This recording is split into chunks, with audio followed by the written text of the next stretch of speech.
Good evening, everyone. Welcome to this new nighttime journey.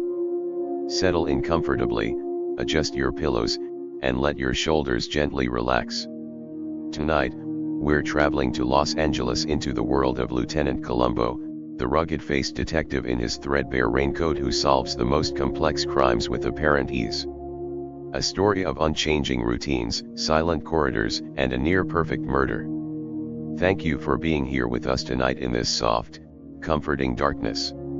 Don't forget to subscribe to our channel and give us a like to help us continue creating these stories that lull you to sleep. And most importantly, leave us a comment to tell us what you thought of this story or suggest a detective you'd like to hear about in our future tales. Now, take a deep breath. Close your eyes if you wish and let the words carry you away. The Los Angeles sun was setting in a gradient of orange and purple, casting long shadows through the windows of the Westwood luxury apartments.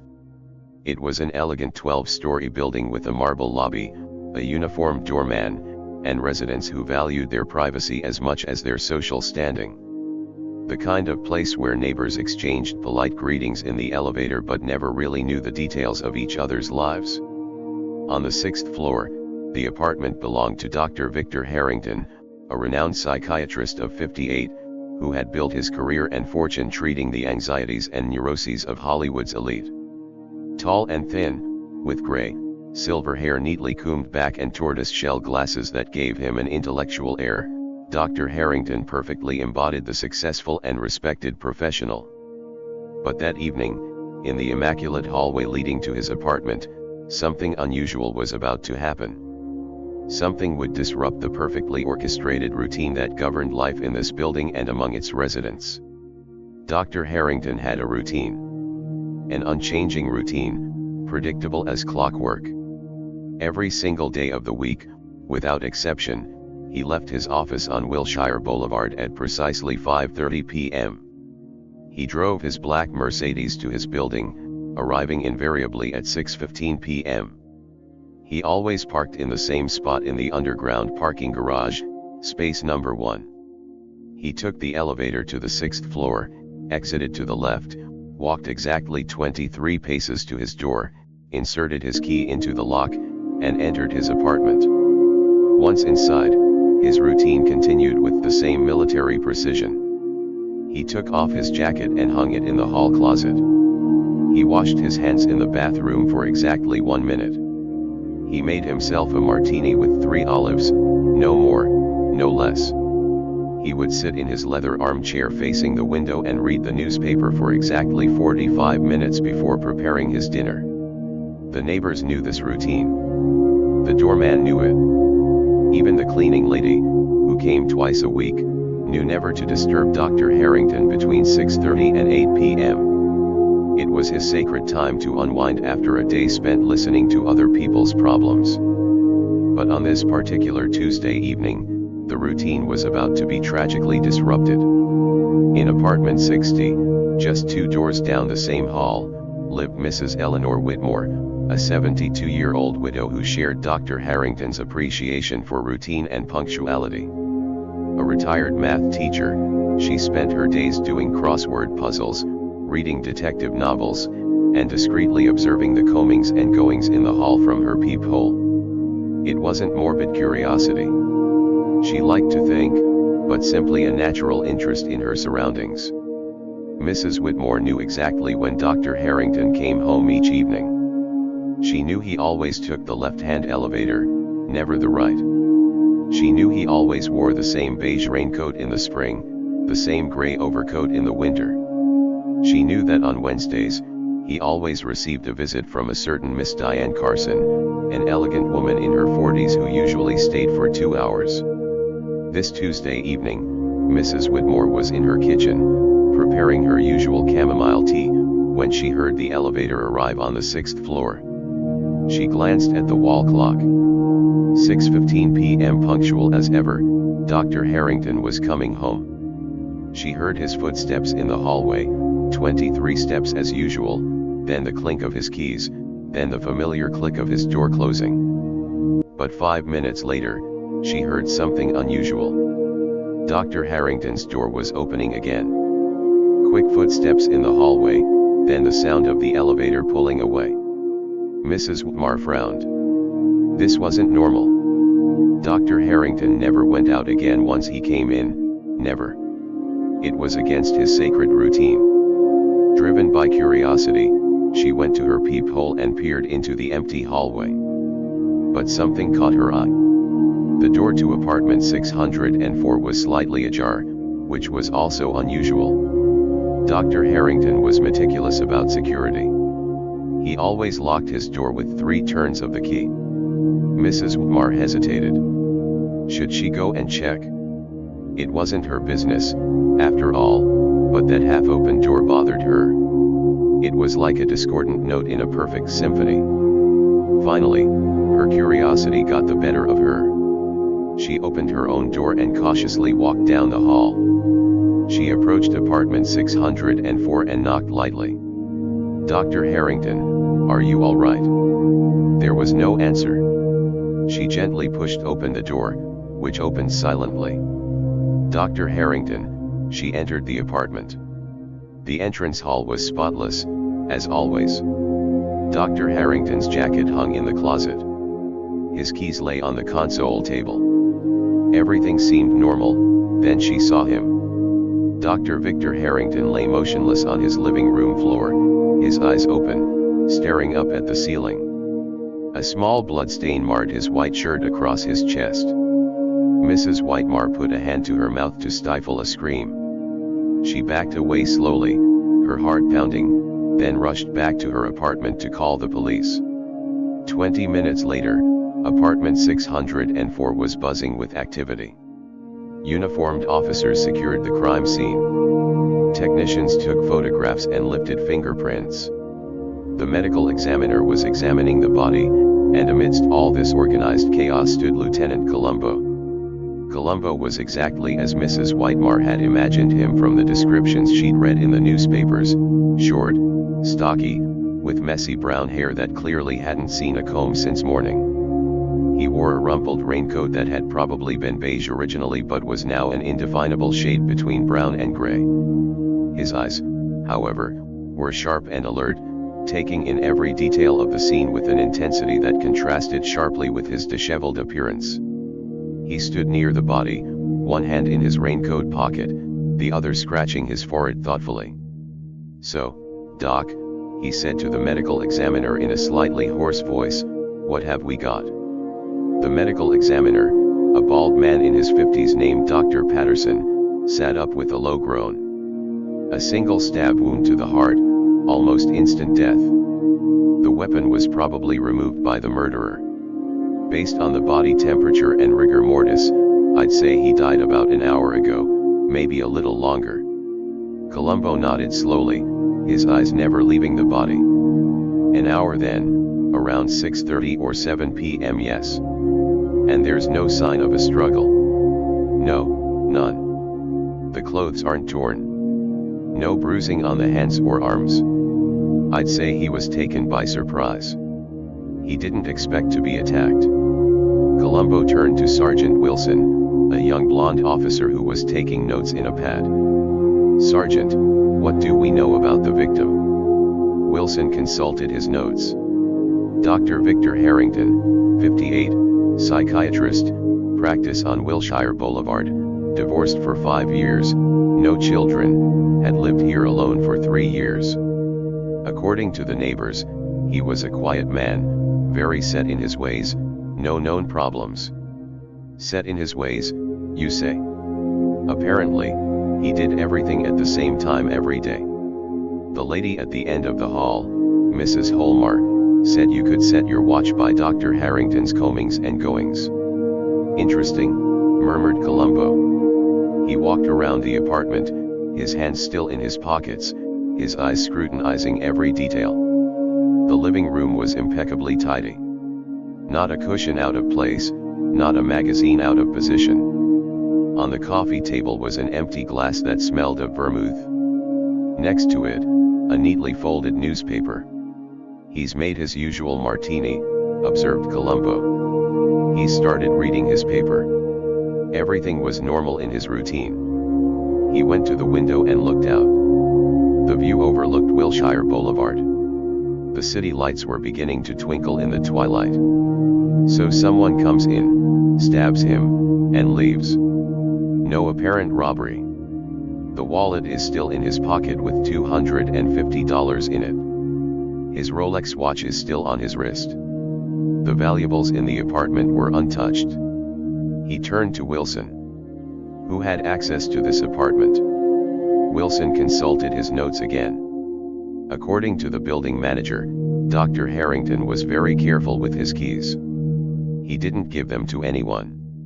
The housekeeper, Miss Rodriguez, had a copy, but she only came on Mondays and Thursdays, and she was at home in Brooklyn today. We checked. The manager himself has a master key, but he was in his office all evening, and the door was locked when the victim came in.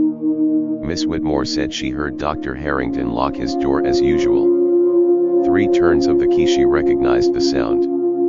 Columbo frowned. So he goes in, locks his door, starts his usual routine, and someone kills him. But how did this someone get in? And how did they get out without a key? Perhaps Dr. Harrington opened the door for someone he knew, Wilson suggested. Possibly. But according to his routine, he never received visitors at this hour. And Mrs. Whitmore, who seems to have an excellent memory for details, says she didn't see anyone other than Dr. Harrington enter through that elevator. Columbo scratched his head, further ruffling his already untidy hair. Something doesn't add up here, something doesn't fit the timing. He approached the entrance and examined the door closely. All 3 locks were intact, no sign of forced entry. Sergeant, I'd like to speak to Mrs. Whitmore and also to the doorman and everyone who works in this building. Someone must have seen something, and that's how Lieutenant Columbo's investigation began. An investigation that would reveal that even the most perfect routines can hide the darkest secrets. But who had killed Dr. Harrington? And, more importantly, how? Dear listeners, you're probably wondering how a murder can happen in a locked apartment, with no witnesses, no trace. Stay with us, because Columbo is about to unravel a mystery where every detail counts, where every second matters. The corridor of routine still holds many secrets. Don't forget to give us a like if you're already captivated by this enigma, and tell us in the comments which detective you'd like to hear in our next stories. The next morning, Columbo arrived at the Westwood luxury apartments at precisely 9 a.m. He had spent the night pondering the case, turning the details over and over in his mind until his wife gently, but firmly, told him to turn off the light and go to sleep. But even in the darkness, his brain continued to work, assembling and reassembling the pieces of the puzzle. The daytime doorman, a man in his 50s named Marcus Johnson, greeted Columbo in the opulent lobby. Marcus had worked in this building for years and knew all the residents by name. Lieutenant Columbo, said Marcus, shaking the detective's hand. It's terrible what happened to Dr. Harrington, such a kind, punctual man. Yes, everyone tells me he was very routine, said Columbo, taking his crumpled notepad from his raincoat pocket. Tell me, Marcus, were you on duty last night? Yes, Lieutenant, my shift is from 2 to 10 o'clock. So, you saw Dr. Harrington come in as usual, at 6:15 sharp. He nodded to me as always. He wasn't very talkative, Dr. Harrington, polite but reserved. And after he went up, did you see anyone else take the elevator to the 6th floor? Marcus thought for a moment, frowning. No, nobody. Well, wait. There was Chen from 608 who came back around 6:30 with his groceries, and Mr. Brad from 612 came down around 7 o'clock to walk his dog, but nothing out of the ordinary. And you didn't see anyone coming down from the 6th floor who didn't live there? No, Lieutenant, it's a very quiet building. The residents value their privacy. Columbo nodded thoughtfully, tapping his pen against his notepad. Marcus, are there any other ways to leave the building besides the main lobby? There's a fire exit in the stairwell, but it sets off an alarm if you open it. And there's access to the underground parking garage, but you need an electronic badge to open the door. And that alarm, did it go off last night? No, Lieutenant, I would have heard him. Of course, of course. Columbo scratched his head. One more thing, Marcus. Doctor, did Harrington often have visitors? Not really. There was a lady who came to see him every Wednesday evening, Mrs. Carson, very elegant. He dined with her, I believe. Miss Carson, do you have her full name? Diane Carson. She lives in Beverly Hills. She always arrived around 7 p.m. and left around 9 p.m. But not yesterday, since it was Tuesday. Exactly. Columbo thanked Marcus and took the elevator to the 6th floor. He knocked on the door of apartment 608 where Mrs. Whittem lived. The door opened almost immediately as if Mrs. Whittem had been expecting him. She was a slim woman with white hair pulled back in a tight bun and intelligent gray eyes behind gold-framed glasses. Lieutenant Columbo, she said, opening the door wide. I was hoping you would come. Please come in, I've made some coffee. Mrs. Whitmore's apartment was the exact opposite of Dr. Harrington's. Where his was minimalist and orderly, hers was warm and cluttered, filled with books, family photographs, and mementos accumulated over a long life. They sat down in the living room, and Mrs. Whitmore poured coffee into delicate china cups. Well, Mrs. Whitmore, Columbo began after taking a sip of coffee. Tell me exactly what happened last night from the beginning. Miss Whitmore sat up straight, clearly pleased to have an attentive audience for her story. I was in my kitchen preparing my herbal tea. It was exactly 6:15 p.m. I know because I was looking at the clock. That's when Dr. Harrington always comes home. I heard the lift arrive and then his footsteps in the corridor. 23 steps, Lieutenant. Always 23 steps from the elevator to his door. Are you counting them? Miss Whitmore looked slightly embarrassed. I'm a former math teacher, Lieutenant. Come is second nature to me, and when you live alone, you notice these little things. Routines are reassuring. I understand perfectly. Go on. So, 23 steps, then the clinking of his keys, then 3 distinct clicks as he locked his door. 3 locks. Do you understand? He was very secure. And then, I heard his door close. Everything was normal. I carried on making my herbal tea. But about 5 minutes later, I heard his door open again. Quick footsteps in the corridor, then the elevator descending. Quick footsteps, you say? Like someone in a hurry. Yes, exactly. It wasn't Dr. Harrington's measured pace. It was different. Columbo leaned forward. His interest clearly piqued. Different. How so? Could you be more specific? Miss Whittem closed her eyes, concentrating on the lighter memory as if the person were smaller and faster, more nervous. Dr. Harrington always walked with a steady, confident gait. Those steps were stealthy, interesting, very interesting. Columbo scribbled a few notes.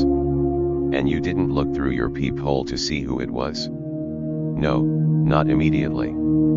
It was only later, when I noticed his door had been left ajar, that my curiosity was piqued. How long after? Oh, perhaps 5 minutes. I finished making my herbal tea. I went into the parlor.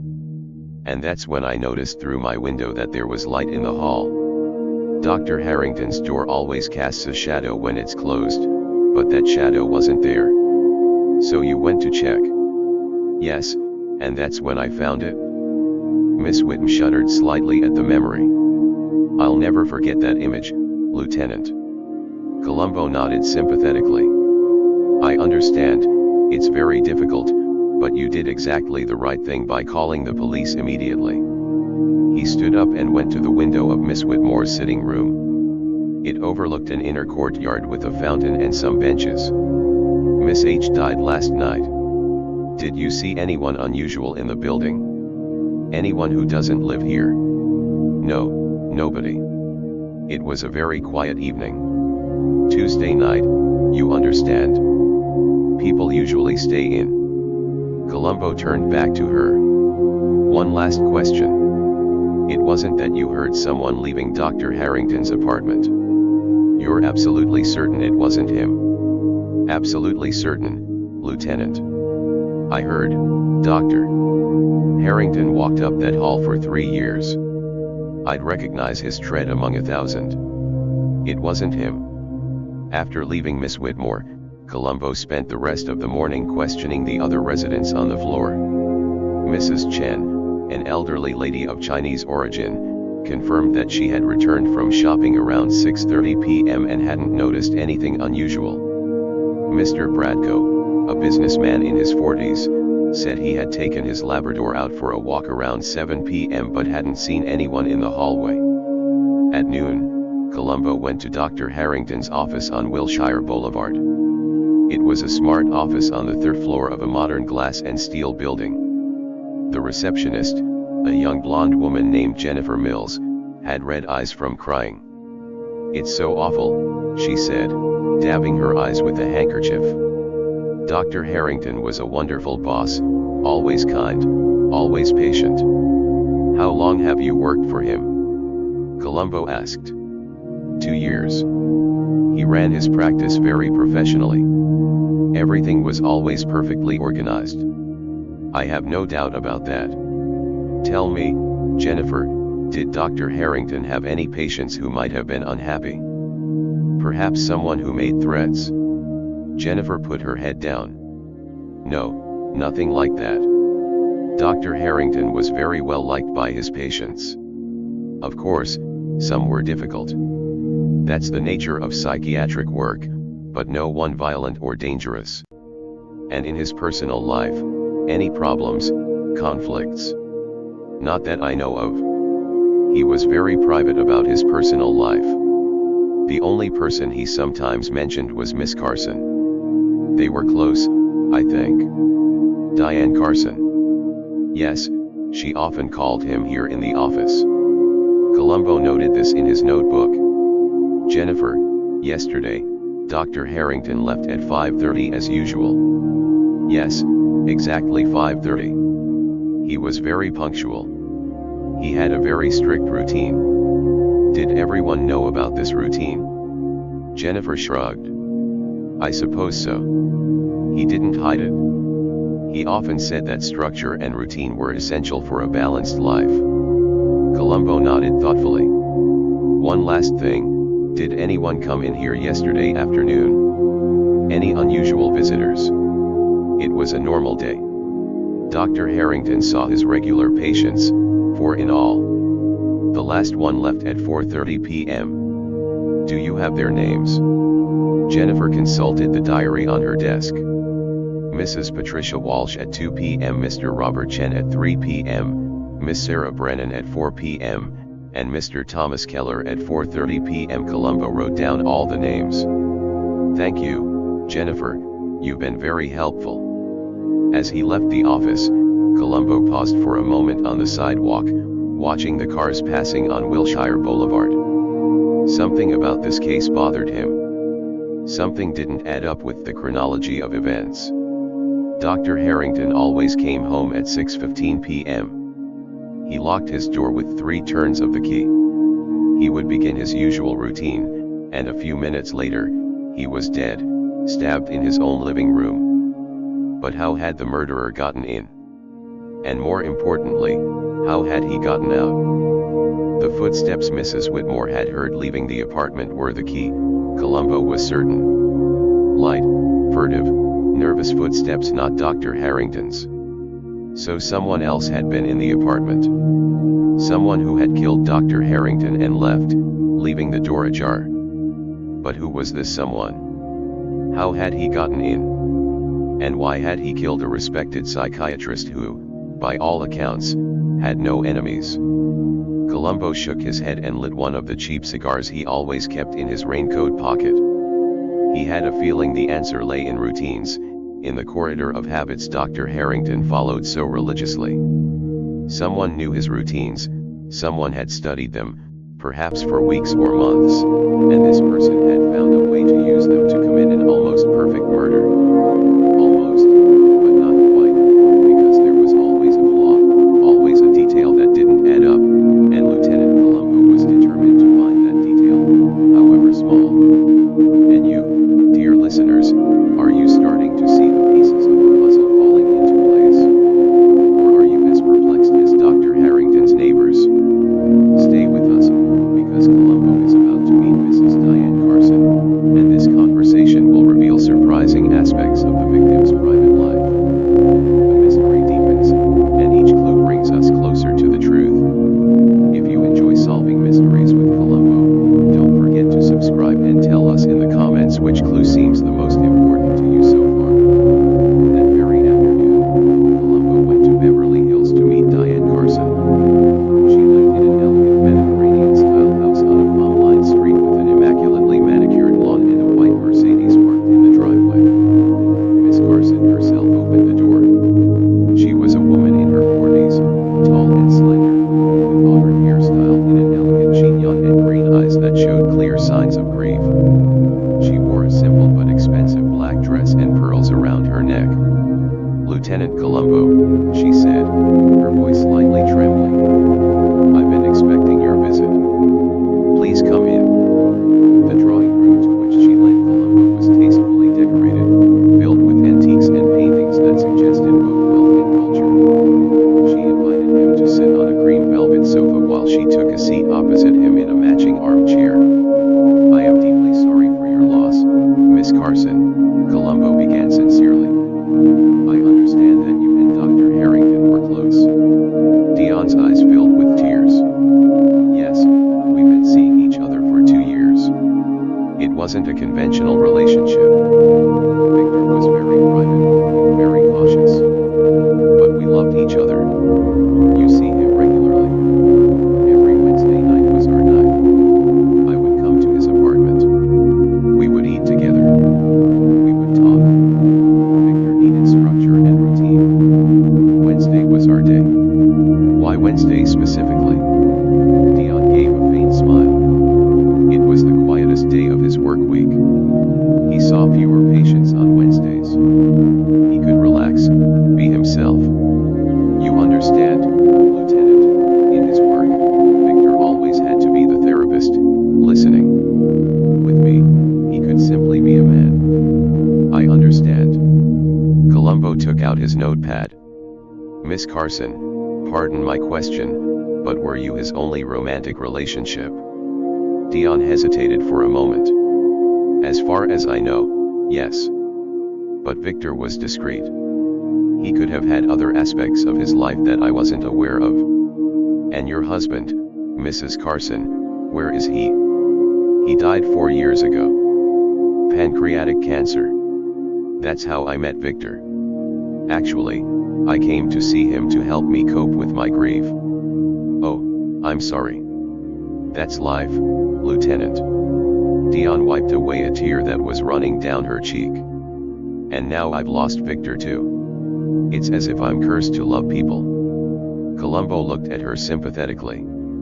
"Miss Carson, where were you last night?"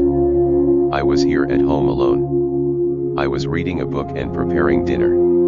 Tuesday wasn't our night, so I usually stayed home." "Can anyone confirm that?" "No, my housekeeper leaves at 4 o'clock and I didn't get any phone calls last night."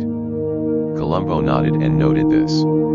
"Did Dr. Harrington seem preoccupied to you lately, perhaps worried about something or someone?" Dion thought for a moment, frowning slightly. "Now that you mention it, yes, the last time I saw him last Wednesday, he seemed distracted. I asked him what was wrong, but he said it was just a difficult patient. He couldn't elaborate because of confidentiality. A difficult patient. He didn't give any further details." "No, but he did say something odd. He said, sometimes helping people understand their own demons can be dangerous, especially when they don't want to face them." "Interesting," Columbo murmured. Mrs. Carson, were you familiar with Dr. Harrington's routines? His daily habits? Quite well, I suppose. He told me about them. He was proud of his discipline, his ability to maintain structure in his life. He said that's what allowed him to be a good therapist, to have that personal stability. And other people probably knew about his routines. Victor didn't make a secret of it.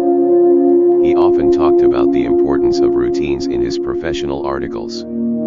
I even think he wrote a book on the subject a few years ago. After leaving Mrs. Carson, Columbo returned to the police station where Sergeant Wilson was waiting with news. Lieutenant, I checked the alibis of the last 4 patients Dr. Harrington saw yesterday. Miss Walsh was at a charity dinner in Santa Monica with 50 witnesses.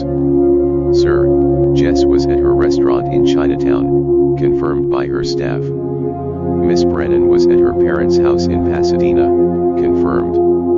And Moore Keller Wilson marked a Columbo post, consulting his notes. Mr. Keller, Thomas Keller, 42, single, works as a freelance graphic designer.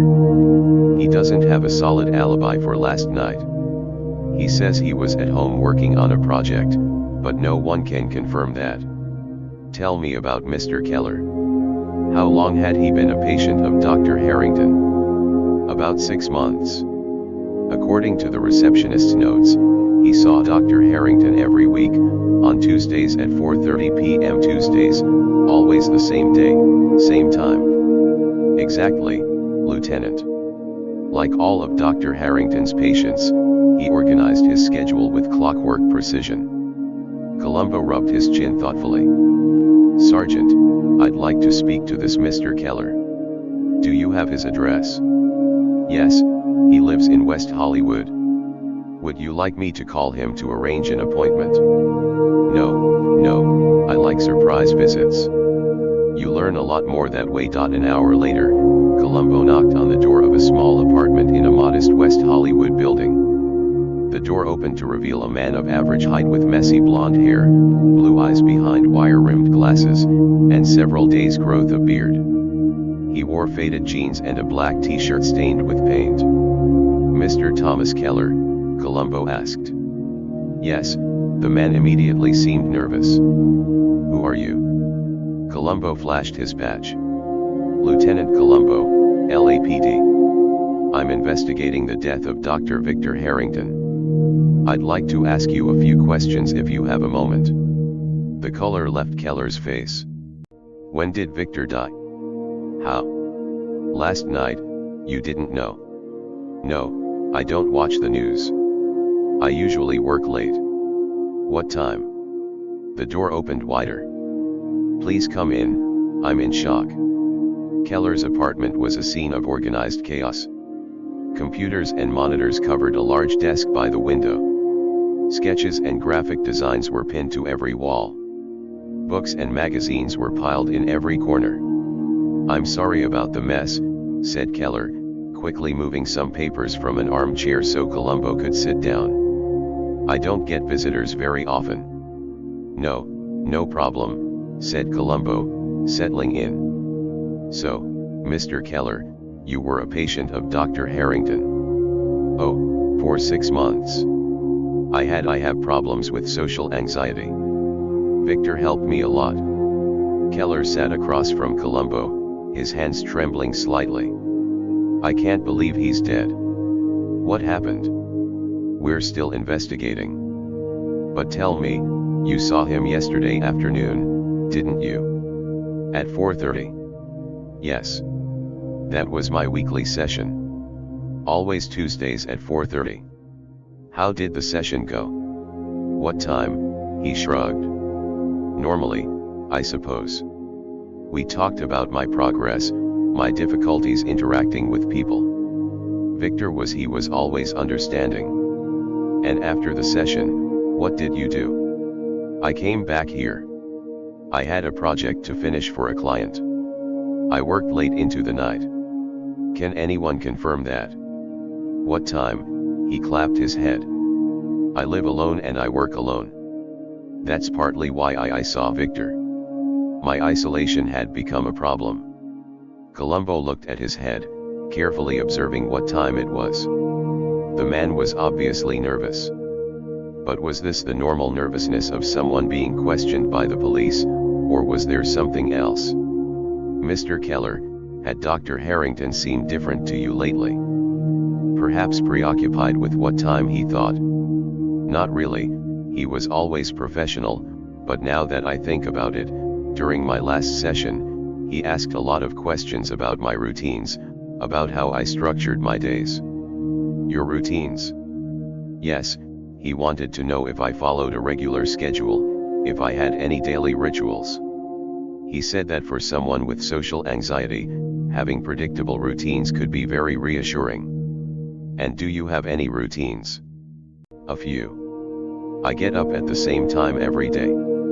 I work a fairly fixed schedule. I do my shopping on Sundays. That sort of thing. Columbo stood up and began to make the rounds of the apartment. Hands in his pockets, observing the various graphic designs on the walls. You're very talented, Mr. Keller. These designs are impressive. Thank you, this is my livelihood. Columbo stopped in front of a particular sketch. It was a detailed architectural plan of a building that bore a striking resemblance to the Westwood luxury apartments. That's interesting, Columbo said, pointing at the drawing. It looks like the building where Dr. Harrington lived. Keller stood up quickly, his face going pale. Oh, that's just a design exercise. I like to draw buildings. It helps me concentrate. I see, I see. Columbo examined the plan more closely. It showed not only the exterior of the building, but also the interior layout of the 6th floor with the apartments clearly marked, including apartment 604. Sir, what time is it? How do you know the interior layout of this building? Have you ever visited Dr. Harrington's apartment? No, never. I just imagined what it might be like inside. That's what graphic designers do. We visualize things. But Columbo saw the sweat beading on Keller's forehead. He saw the man's hands trembling more violently, and he knew with the instinct of a seasoned detective that there was more to this story. Mr. Char, Columbo said softly. I think there's something you're not telling me, something important. And I think you'd be much more comfortable if you told me now rather than later. What time did he slump into his chair, burying his face in his hands? For a long moment, the only sound in the room was his labored breathing. Then, slowly, he looked up at Columbo. I loved him, he murmured.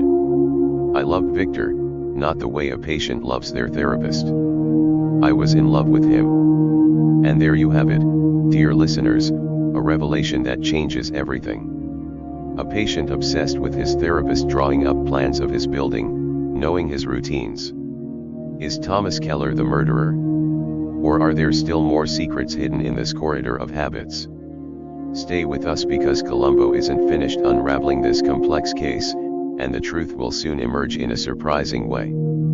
Tell us in the comments if you think which hour is guilty, and don't forget to subscribe so you don't miss any of our detective stories. The silence that followed Thomas Keller's confession was heavy and charged with emotion. Columbo said nothing for a moment, letting the man gather his thoughts.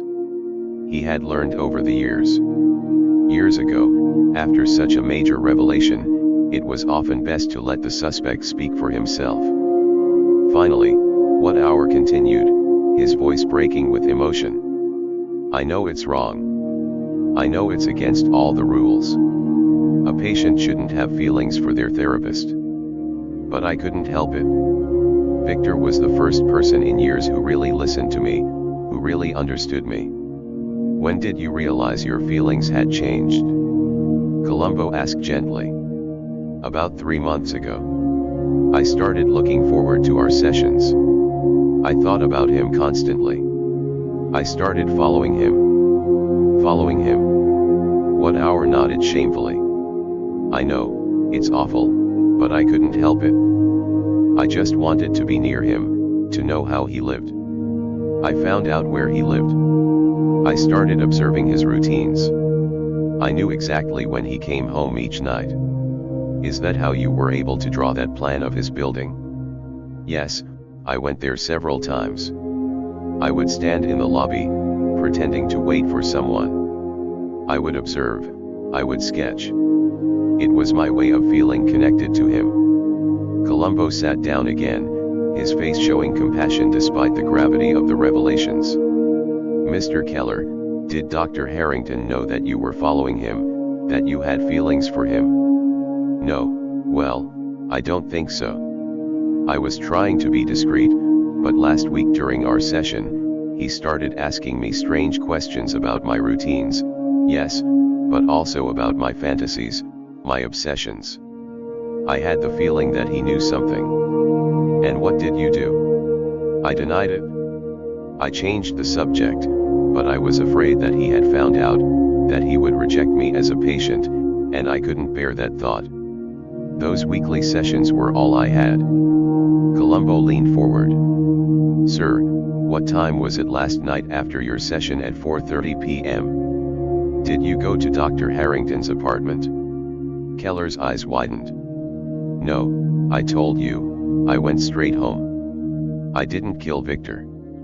How could I kill someone I loved? Love and violence are sometimes closer than we think, Mr. Keller, especially when that love is unrequited. But I didn't kill him. I swear it on everything I hold dear. Columbo studied Keller's face for a long moment. The man seemed sincere in his despair, but Columbo had seen enough talented liars in his career to know that appearances could be deceiving. Mr. Keller, I need you to come to the station with me to make a formal statement, and we'll need to take your fingerprints and a DNA sample. Am I under arrest? No, not yet, but you're a person of interest in this investigation. I suggest you cooperate fully. Back at the police station, Columbo asked Sergeant Wilson to take Keller's statement while he went back to his office to think things over. He sat down at his cluttered desk, lit one of his cheap cigars, and began to organize his thoughts. He now had several elements. 1. Dr. Harrington was a strict routine man. Everyone knew his habits. 2. He had been killed in his home between 8 p.m. and 9 p.m. during his sacred decompression period. 3. The door was locked when he came in, but someone came out a few minutes later. 4. Thomas Keller was obsessed with Dr. Harrington and knew his routines in detail. Dion Carson had a romantic relationship with the victim but had no alibi for the time of the murder, but something still didn't add up. How had the murderer gotten into a locked apartment? And most importantly, how could he have committed the murder without Mrs. Whitmore hearing a struggle or a scream? The telephone on his desk, the phone rang. It was the medical examiner, Dr. Patterson. Lieutenant, I have the results of the full autopsy. I've found something interesting. I'm listening, Doc. The knife entered the heart with remarkable precision. No hesitant blows, no defensive wounds. A single fatal blow from someone who knew exactly where to strike. Someone with medical knowledge. Not necessarily, but someone who planned this very carefully. And there's something else. I found traces of a sedative in his blood. Midazolam, to be precise. A sedative. But no one has mentioned that he was taking sedatives. Exactly. Which means someone probably slipped it into his martini. The dose wasn't strong enough to make him completely asleep, but enough to slow him down and diminish his reflexes. Columbo jerked upright in his chair. So, the murderer drugged his martini before killing him. Which means, had access to his apartment before he returned. The sedative was already in the glass. After hanging up, Columbo remained seated, thinking intensely. If the sedative was already in the glass, then the murderer must have a key to the apartment or a way to get in without forcing the lock. He called Wilson. Sergeant, I need you to check something. Who has had access to Dr. Harrington's apartment in the last few weeks? The cleaning lady, the manager, anyone? I'll look into it, Lieutenant. An hour later, Wilson returned with information. "Lieutenant, I spoke to the manager. He says the only person who had access to the apartment besides Dr. Harrington himself was Miss Rodriguez, the cleaning lady. She came on Mondays and Thursdays and was at her home in Brooklyn yesterday. We checked. Yes, but Lieutenant, I found something interesting. Miss Rodriguez says that 2 weeks ago, she lost her set of keys for a few days. She found them in her bag, but she thinks someone could have taken them and given them back without her noticing." Columbo jumped up. "Someone stole her keys, had copies made, and then gave them back. Sergeant, who knew Miss Rodriguez had keys that could have given access to her bag. She says she often leaves her bag in a closet while she cleans. Anyone in the building could not have accessed it, or could anyone who knew when she worked and where she left her things?" Columbo thought. Thomas Keller knew Dr. Harrington's routines. Did he also know his housekeepers? Had he observed the building long enough to know when and how he could steal the keys? And something still bothered him. If the murderer was there, why would he leave such obvious clues? The floor plan of the building in his apartment, his confession of feelings for the victim, it all seemed almost too easy. And then there was the persistent question of the footsteps. He had heard light, furtive footsteps leaving the apartment. What was a man of average height? Wouldn't that fit the description? The telephone rang again. This time it was the concierge of the Westwood luxury apartments. "Lieutenant Columbo. This is Marcus Johnson. I've just remembered something that might be important." "I'm listening, Marcus." "About 2 weeks ago, I saw someone leaving the building through the service entrance. It's unusual because that entrance is normally reserved for delivery people and maintenance staff. It was a woman, I think, but she was wearing a cap and sunglasses, so I couldn't see her face clearly." "What time was it?" "Mid-afternoon, around 11 o'clock. Mrs. Rodriguez, the housekeeper, was working that day. I remember because she had asked me to help her carry a new rug into Dr. Harrington's apartment." "And you think this woman could have been in the building while Mrs. Rodriguez was working?" "It's possible, Lieutenant. As I told you, the service entrance isn't monitored like the main entrance." After hanging up, Columbo turned to Wilson. "Sergeant, I need you to find out everything you can about Diane Carson, where she was 2 weeks ago. What are her habits? Did she know Mrs. Rodriguez? Do you think Mrs. Carson is involved?" "I think everyone is involved until proven otherwise, but yes, there is something about Mrs. Carson that bothers me." The next morning, Columbo returned to Beverly Hills. This time, he didn't call ahead. He arrived at Diane Carson's house at 8 a.m., knowing he would probably catch her off guard. And he did. When she opened the door, she was wearing a silk robe and her hair was unstyled. She seemed surprised and slightly irritated to see him. "Lieutenant Columbo, it's very early." "I apologize, Miss Carson, I just have a few follow-up questions. May I come in?" She hesitated for a moment, then stepped aside to let him in. "I was just about to have breakfast. Would you like some coffee?" "That would be kind, thank you." In the kitchen, while she made the coffee, Columbo watched closely. He noticed her hands trembling slightly as she poured the coffee. He noticed the way she avoided her gaze. "Miss Carson, I've discovered something interesting. It seems someone had access to Dr. Harrington's apartment before the murder. Someone who had a copy of his keys." Diane nearly dropped the cup she was holding. "Really? How is that possible?" "That's what I'm trying to figure out. Tell me, where were you 2 weeks ago, on a Thursday afternoon?" "2 weeks ago, I can't recall. Probably here at home." "You weren't at the Westwood luxury apartments?" Diane's eyes widened. "No, why would I have gone there on a Thursday? Wednesday was our day." Columbo took a sip of coffee, his eyes never leaving her face. Miss Carson, I think you're not telling me the whole truth. I think you knew things about Dr. Harrington that he didn't want you to know, and I think that made you angry. Very angry. Diane put her cup with a smack. I didn't kill Victor, if that's what you're implying. I'm not implying anything, madam. I'm just looking for the truth.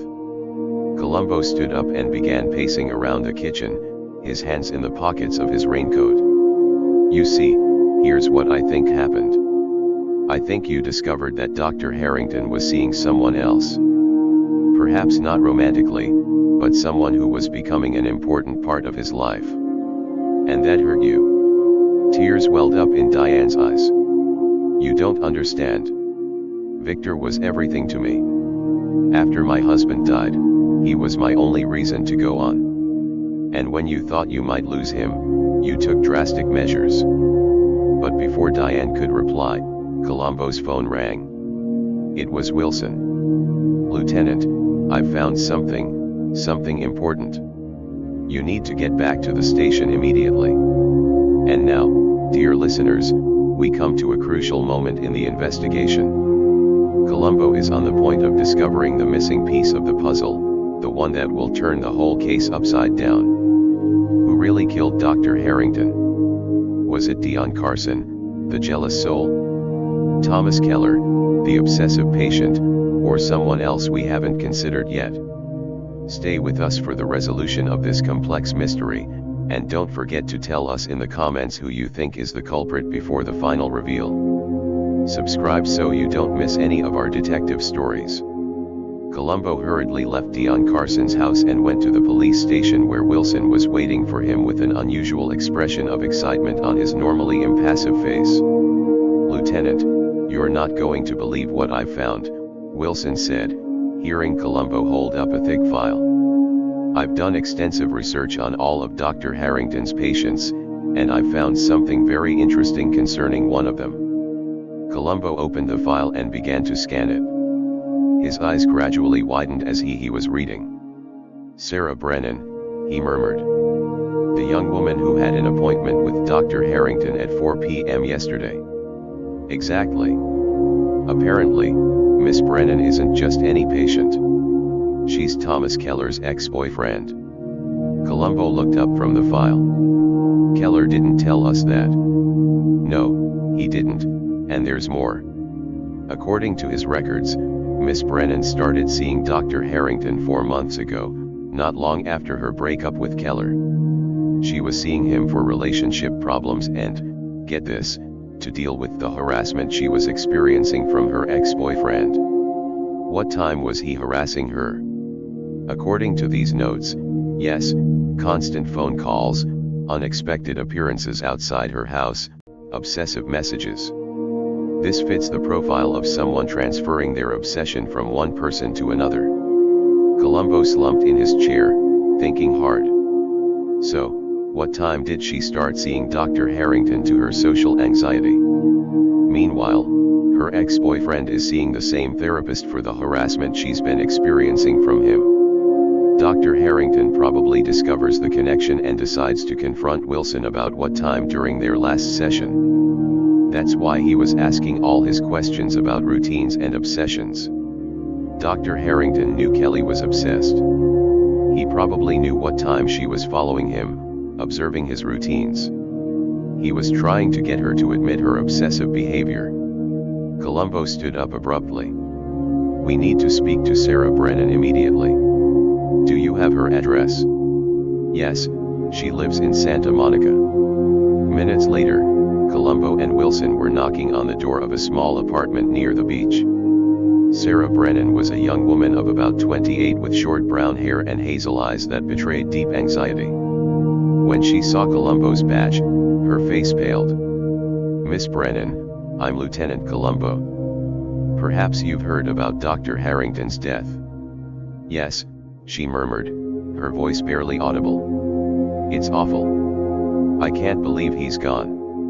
May I come in? I have a few questions for you. Sarah ushered them into a modest but comfortable sitting room. She sat on the edge of the sofa, her hands nervously twisting a tissue. Miss Brennan, you were Dr. Harrington's last patient yesterday. You saw him at 4 p.m. Yes, it was my weekly appointment. How did it go? Sarah hesitated, looking at her hands. She was different. Dr. Harrington seemed preoccupied. He asked me a lot of questions about Thomas.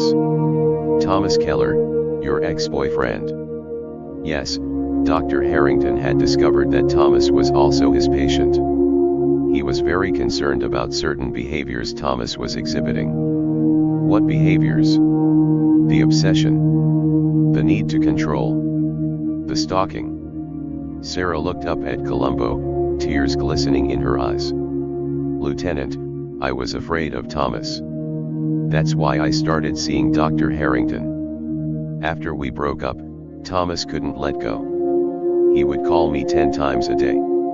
He would show up outside my house, outside my work. He would say he loved me, that he couldn't live without me. And Dr. Harrington was trying to help you. Yes, he was wonderful. He gave me strategies for dealing with the situation, for protecting myself, and he also tried to help Thomas understand his behavior. But yesterday, Dr. Harrington seemed worried. Why? Sarah took a deep breath. He told me he thought Thomas had become obsessed with him in the same way he had been obsessed with me. He said he had noticed Thomas watching his building, following his routines. He said he was going to have to confront Thomas, maybe suggest he see another therapist. And what did you think of that? I was scared. I knew how Thomas reacted when he felt rejected. He was becoming irrational, sometimes violent. I warned Dr. Harrington to be careful. Columbo grabbed his head, noting it all down in his notebook. Miss Brennan, after your session, where did you go? To my parents' house in Pasadena. As I told you when the police called me, my parents can confirm. I stayed there all evening and all night. Yes, we checked. Your alibi is solid. Columbo stood up to leave, then turned back as if he'd just thought of something. Oh, one last thing, Miss Brennan. Did Thomas know Miss Rodriguez, Dr. Harrington's housekeeper? Sarah seemed surprised by the question. Miss Rodriguez, I don't know why. Just curious. Thank you for your time, Miss Brennan. In the car, on the way back to the station, Wilson turned to Columbo. Lieutenant, what time do you really think it is? All the evidence points to him. Too much evidence, Sergeant, that's what bothers me. When a suspect seems too guilty, when all the evidence points in one direction, it's often a sign we're being led astray. But he had the motive, the opportunity, and knowledge of the victim's routines. What more do you need? The truth, Sergeant. The truth never leaves inconsistencies, and there are still things that don't add up in this case. Back at the station, Columbo spent the rest of the afternoon reviewing all the elements of the case. He examined the crime scene photos, reread the witness statements, studied the floor plan Keller had drawn, and suddenly something caught his eye. On Keller's plan, there was a detail that didn't match reality. Apartment 604 was depicted with a slightly different layout than the one he had seen in person. He called the building manager. Mr. Simons, this is Lieutenant Columbo. I have a question about apartment 604. Did Dr. Harrington have any renovations done recently? Yes, Lieutenant.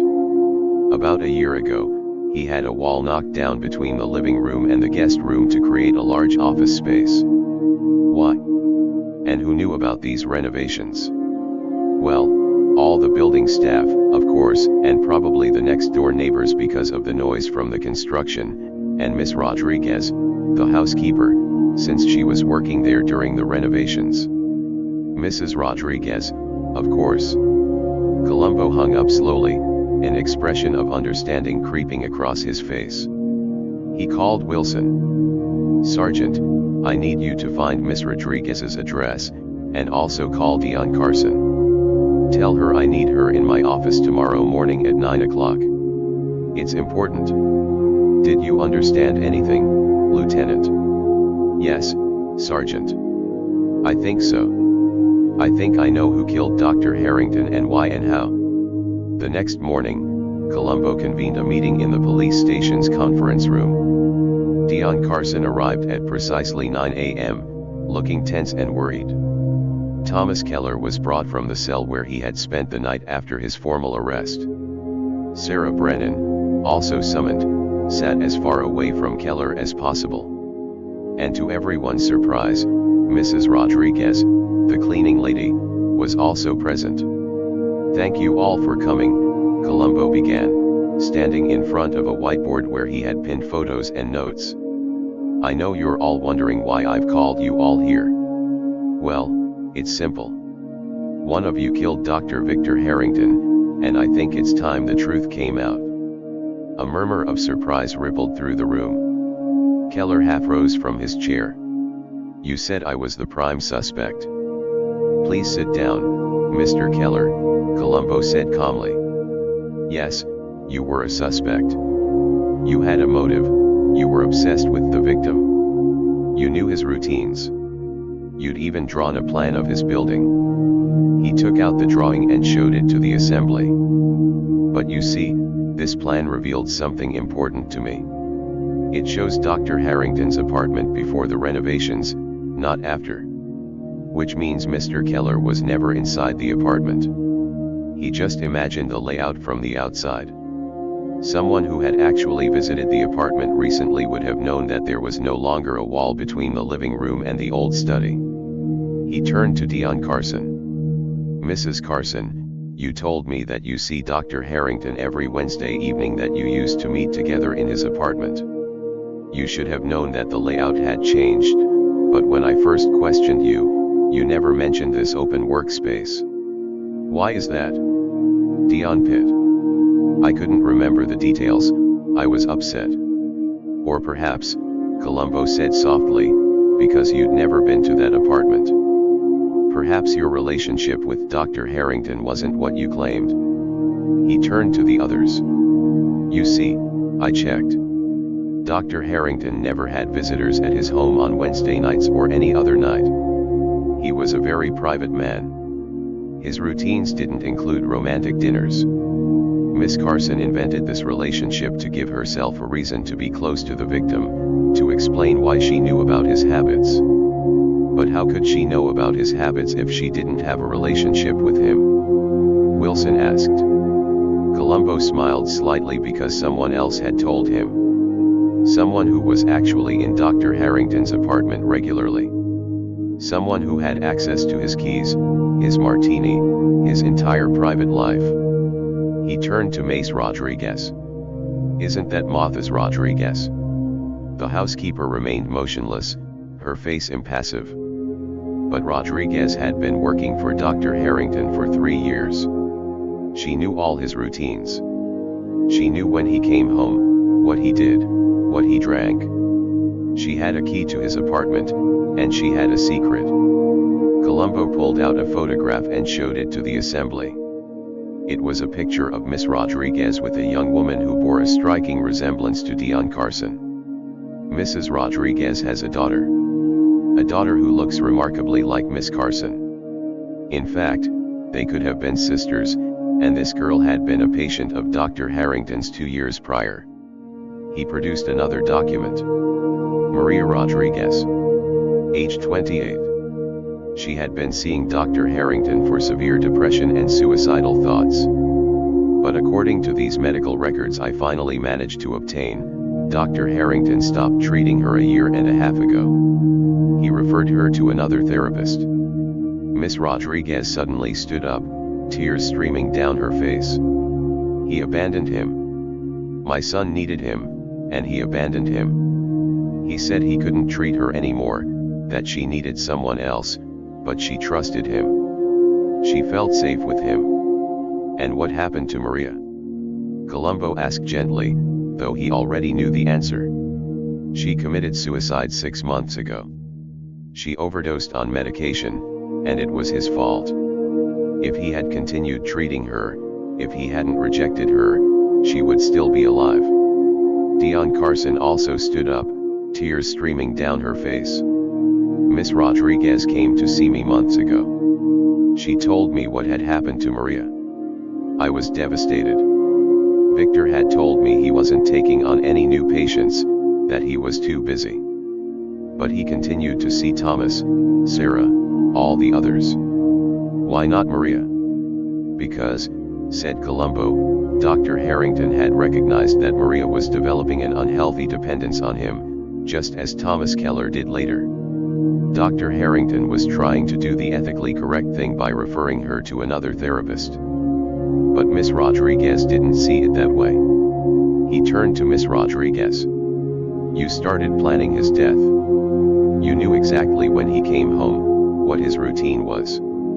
You stole your own keys from your purse and gave them to Miss Carson, didn't you? Miss Rodriguez nodded slowly. Dion wanted to help her.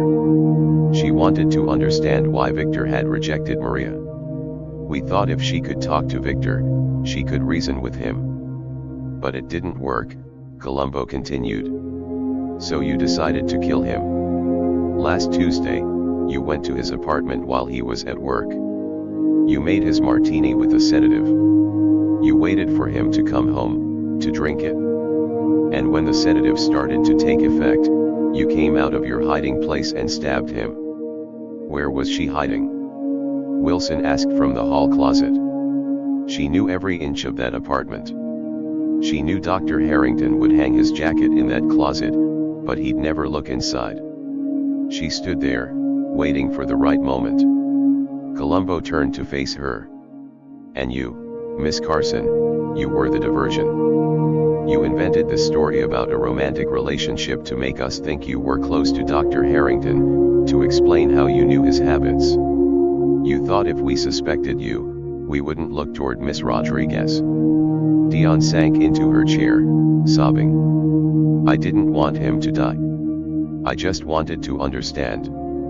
But when Miss Rodriguez told me Maria's story, I was so angry, it reminded me of my own grief, my own loss. But you didn't kill Dr. Harrington yourself, said Columbo. It was Miss Rodriguez. The light footsteps Mrs. Holmer heard leaving the apartment, those were yours. Mrs. Rodriguez, you're a small woman. Your steps are much lighter than a man's. Miss Rodriguez sat down slowly, her shoulders slumped in defeat. He deserved to die. He killed my daughter as surely as if he'd given her the poison himself. No, Miss Rodriguez, Columbo said gently. Dr. Harrington was trying to do the right thing. But your daughter's depression was deeper than any one therapist could handle. It wasn't anyone's fault. It was a tragedy. But killing Dr. Harrington didn't bring Maria back. It just created another tragedy. And so, dear listeners, the mystery of the corridor of habits was solved, not by the obvious suspect, but by someone no one would have suspected. A grieving mother, consumed by grief and rage, who used her intimate knowledge of her victim's routines to commit a near-perfect murder. Almost, but not quite, because there was one detective who was never fooled by appearances, who always asked one more question, who always looked for that tiny inconsistency that revealed the truth. Stay with us for the final epilogue, and please tell us in the comments what you thought of this story and which detective you'd like to hear about next. Your support means everything to us. 2 weeks after the arrest of Mrs. Rodriguez and Dion Carson, Columbo stood once again in front of the Westwood luxury apartments. The afternoon sun cast long shadows on the sidewalk, and the air held that particular golden quality that characterizes Los Angeles in late autumn. He had come to pay Miss Whitmer one last visit to thank her for her help with the investigation. She greeted him with her usual hospitality. The coffee was already brewed. Lieutenant Columbo, she said, pouring the coffee into the china cups. I've been following the case in the papers. What a tragic story, all those lives ruined by grief. Yes, madam, Columbo acknowledged, accepting the cup. It's always like that in these matters. There are never any real winners, just varying degrees of loss. Miss Rodriguez seemed like such a nice woman, Miss Whitmore said. I passed her several times in the corridor, always polite, always smiling. I would never have imagined. No, nobody ever imagines. That's what makes some crimes so difficult to solve. Murderers don't always wear an obvious mask. Sometimes they look like anyone else. Miss Whitmore poured milk into her coffee, stirring thoughtfully. And poor Mr. Keller, he was innocent in the end, but his life is still ruined. His obsession has been publicly exposed. Mr. Keller is now in therapy with another psychiatrist, Columbo said, a specialist in obsessive-compulsive disorder. There is hope for him. With the right treatment, he can learn to manage his tendencies. And Miss Brennan, she's doing well. She's decided to move to another city for a fresh start. Sometimes that's what people need. A place where no one knows their story, where they can rebuild. They sat in silence for a while, drinking their coffee. Through the window, Columbo could see the hallway of the building through Miss Whitmore's open door.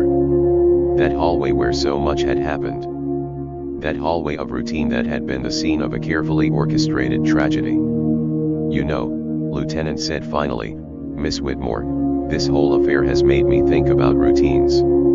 Dr. Harrington was so attached to his routines, to his structure, and it was precisely that predictability that allowed someone to kill him. Sometimes I wonder if we shouldn't all be a little more spontaneous, a little less set in our ways. Columbo smiled slightly. Perhaps, but routines also give us a sense of stability, of control in a world that can be chaotic. The problem wasn't Dr. Harrington's routines. The problem was that someone used them for malicious purposes. That's right, it's always people, isn't it? Not habits, not routines. But what people decide to do with the information they have. Exactly, ma'am, exactly. Columbo finished his coffee and got up to leave. Mrs. Holmer walked them to the door. Lieutenant, she said before he left. One last question, if you don't mind, how did you know it was Miss Rodriguez? What put you on her trail? Columbo paused, thinking. You know, it was an accumulation of little details. The light footsteps you heard, the fact that the murderer knew not only Dr. Harrington's routines, but also the exact layout of his apartment after the renovations. The sedative in the martini that required prior access to the apartment, and above all, the lack of an apparent motive for the obvious suspects. You mean, what time is Mrs. Yes, Keller was obsessed, certainly, but he had no reason to kill the object of his obsession. Obsessive people want to be close to the person, not lose them. And Mrs. Carson didn't even have a real connection with the victim. Her story didn't hold water from the start, but it served as a diversion, intentionally or not. So, you looked for someone else? Yes, someone with access, a real motive, and the ability to commit the crime. Miss Rodriguez ticked all the boxes, and when I discovered her daughter's story, everything became clear. Miss Whitmore Holatet. You're a remarkable man, Lieutenant. St. Mary Magdal could have used someone like you. Columbia, St. Mary Magdal, Miss Marple's village. Ah, I've read a few of those books. She's brilliant, Miss Marple, but I'm just a simple policeman who asks a lot of questions and never lets go. It's more than that, Lieutenant, it's much more than that. As he walked down into the building's lobby, Columbo passed Marcus, the doorman, who greeted him warmly. Lieutenant, good to see you again. I hope the case is closed now. Yes, Marcus, it's all sorted out. It's a relief. The residents were worried. But now, I suppose everything will go back to normal. Yes, normal, repeated Columbo. Everyone will go back to their routines, their habits. The hallway will just be a hallway again. People will continue to come home at the same time, take the same routes. It's comforting, isn't it? Routine, predictability. Yes, said Columbo thoughtfully until it wasn't anymore. He stepped out of the building into the golden afternoon light. His old Peugeot was parked along the curb, faithful and a little battered as always. He got in, lit one of his cheap cigars, and sat for a moment, thinking. This case had affected him more than usual. Perhaps because there were no real villains, no calculating, heartless criminal. Just a grief-stricken mother who had made a terrible decision, and another woman, herself in mourning, who had been drawn into a murderous plot out of empathy for that pain. Dr. Harrington wasn't perfect either. He had done what he thought was right by referring Maria Rodriguez to another therapist, but perhaps he hadn't fully grasped how dependent she was on him, or perhaps he had, and that was precisely why he had ended their therapeutic relationship. But the outcome had been the same. A vulnerable young woman had felt abandoned and chosen to end her life. And now, 2 more lives were destroyed. Miss Rodriguez would likely spend the rest of her days in prison. Dion Carson, though less culpable, would face charges of being an accessory. Her reputation was ruined. His life changed forever. Columbo sighed deeply. This was the dark side of his job.